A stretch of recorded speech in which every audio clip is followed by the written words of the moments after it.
जागवली मराठी अस्मिता, भगवा आसमंती फडकला. जागवली मराठी अस्मिता, भगवा आसमंती फडकला.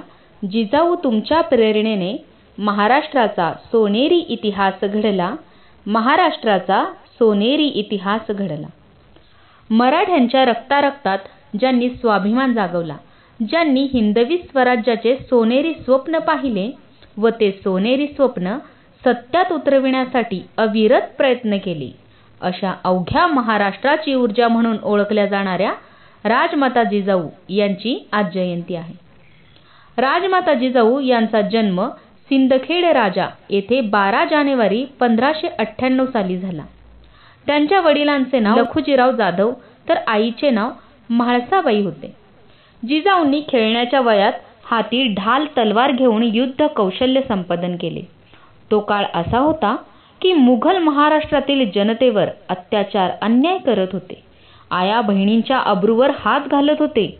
हा अत्याचार कुठेतरी मुळापासून थांबला पाहिजे आणि अत्याचार करणाऱ्याने अत्याचार करताना 10 वेळा विचार केला पाहिजे, असे जिजाऊंना वाटत होते. लहान वयातच जिजाऊंचे लग्न शहाजी राजे भोसले यांच्याशी झाले. जाधव व भोसले या दोन्ही घराण्यातील पराक्रमाची परंपरा जिजाऊंकडे होती.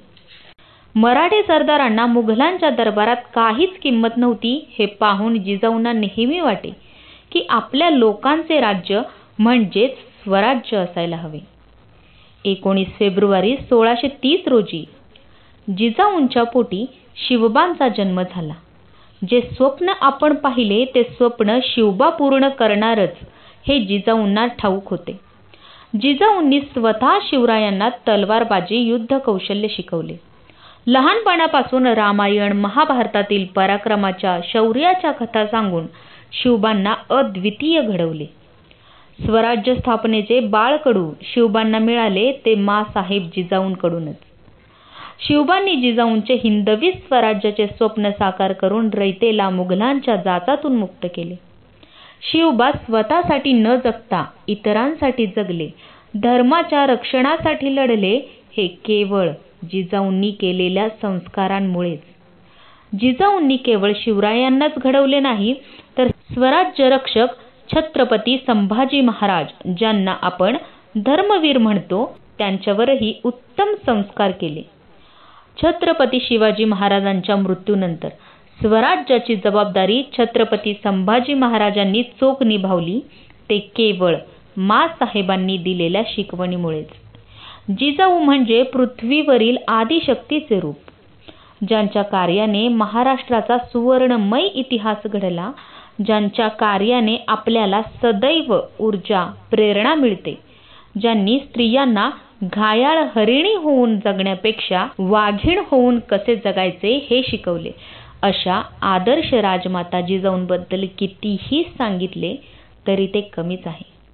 प्रत्येक घरात शिवबा जन्माला यावा असे वाटत असेल तर प्रत्येक आईने जिजाऊ व्हायला हवे. शेवटी एवढेच म्हणेन, तुमच्या शौर्याची गाथा इतिहासाच्या पानोपानी, तुमच्या शौर्याची गाथा इतिहासाच्या पानोपानी. धन्य राजमाता जिजाऊ, महाराष्ट्राची स्वराज्य जननी.